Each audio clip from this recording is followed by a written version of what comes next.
My girlfriend looked at me with those soft, brown eyes and said, "He's not a threat, okay?" I felt the weight of her words land on me like a ton of bricks.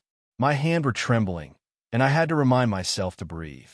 I had just found the love poem she'd written for him, not me, and the air in the room felt like it was suffocating me. I wasn't ready for what came next. She reached for my hand, trying to comfort me, but I couldn't pull my eyes away from the words on the paper. I didn't care how much she tried to reassure me. That poem was evidence, proof of something I didn't want to face. "Look," she continued, her voice almost pleading. "It's just a silly thing. It's not that serious. I'm just, I don't know, trying to work through some stuff." Trying to work through some stuff? I stared at her, numb, and the words hit me again. He's not a threat. But then why had she written that? Why had she filled page after page with affectionate words and imagery meant for someone else? For him? She could see the confusion on my face and quickly added, "It's not what you think. You're the one I want. I swear." But I couldn't shake the feeling of betrayal that hit me like a wave. My stomach turned, and I felt like I was sinking into the ground beneath me. She stood there, looking at me, waiting for me to say something. But all I could do was hold that damn piece of paper in my hands, staring at the words she had written for someone else. "I don't get it," I finally said, my voice unsteady. "How could you write a poem like that for him and tell me he's not a threat? Why did you hide it from me? Why are you even still in contact with him if he's not a threat?" Her expression faltered, and for a moment, she didn't speak. She looked away, and I saw the tension in her shoulders. She was trying to find the right words, but the silence was louder than anything she could have said. "I don't want to hurt you," she said, and the way she said it, like she was convincing herself more than me, made me want to scream. "It's just, he's a friend, okay? But I get it if you're upset. I do. But I wasn't just upset. I was crushed, and I wasn't sure if she even understood that. The truth was, I had noticed the subtle changes over the past few months. The late-night texts, the way she'd look at her phone and smile in a way that didn't feel like our smile anymore. When we'd be out at dinner, her mind would be elsewhere, and when I asked about it, she'd brush it off. "Just work stuff," she'd say, and for the most part, I believed her. I trusted her. I didn't want to question her. I wanted to believe that what we had was real. But now, with that poem in my hand, the doubts couldn't be ignored anymore. They were glaring right in front of me. The room felt smaller, and I couldn't breathe.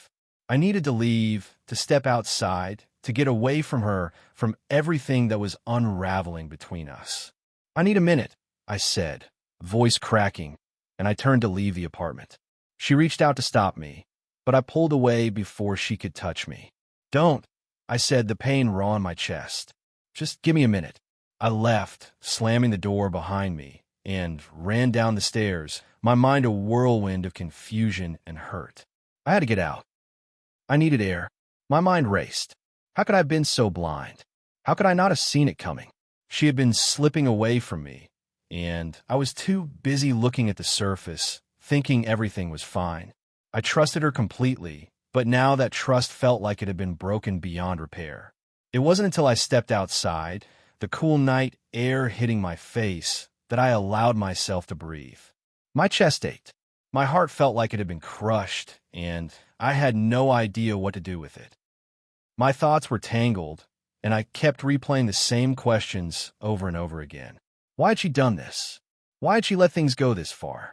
The worst part was that I didn't even know who to be angry at. Was it her for hiding the truth from me? For letting me think that everything was okay while she was falling for someone else? Or was it me, for being so blind, for not seeing the signs earlier? I pulled my phone out of my pocket, and I almost texted her. I thought about asking her what else she'd been hiding from me, but the truth was I didn't think I could handle hearing it. I didn't want to hear it. I wanted to throw my phone into the street and forget this entire nightmare. But I knew that wasn't an option. I had to face it. I had to confront her. I had to figure out where we stood, or if we stood at all anymore. I walked around the block, the cold air cutting through me, but it didn't help numb the ache in my chest. I felt sick, betrayed. But most of all, I felt lost. I had given her everything. I had trusted her with everything I had, and now I didn't even know if she was still here with me. Finally, after what felt like hours, I walked back to the apartment. I didn't know what I was going to say to her, but I knew I couldn't keep running. I had to face it head on. While I walked back inside, she was sitting on the couch, staring at her phone. I didn't know what to expect. Part of me was waiting for her to apologize, to explain herself in a way that would make sense. The other part of me wanted to throw that damn poem in her face and walk out for good. But I knew that wasn't going to solve anything. "Amy," I said, my voice steady but still trembling. "We need to talk." She nodded, her eyes red from crying, and she put the phone down, her hands twisting nervously in her lap. "I don't know where we go from here," I said, my voice barely above a whisper. "But I need the truth, Amy. All of it. No more lies, no more pretending." She took a deep breath, and for the first time since I found the poem, I saw her eyes soften with guilt. "I never wanted to hurt you," she said, her voice cracking. "I never wanted to make you feel like this. But I've been so confused. And I don't know when it happened, but I started feeling things for him that I didn't know how to control." I closed my eyes, trying to hold it together. But the words she had just spoken felt like a knife twisting in my gut. Part 2. I took a deep breath, swallowing the lump in my throat. My hands were trembling again, and I didn't know if it was from anger or heartbreak. Probably a little bit of both. I wanted to scream, to shout at her for betraying me like this, but I couldn't bring myself to do it. I couldn't find the words to make sense of everything that had just shattered between us. "I don't understand," I said, my voice barely audible, more to myself than to her. I ran a hand through my hair, pacing around the small living room. "How could you do this to me? I trusted you, Amy. I gave you everything." She was silent for a moment, eyes fixed on her lap, unable to meet my gaze. I could see the guilt on her face, and it only made the pain that much worse. I wanted answers, but I didn't know if they would make a difference anymore. I wasn't sure how much I wanted to know. "I didn't want to hurt you," she said again, her voice soft but shaking. "I swear to you I didn't. But I've been feeling lost." And I started talking to him more, and the more we talked, the more I realized I was feeling something more than I should. I didn't want to admit it to myself, and I didn't want to hurt you, so I kept pretending that everything was fine between us. I took another step back, leaning against the wall, my stomach turning.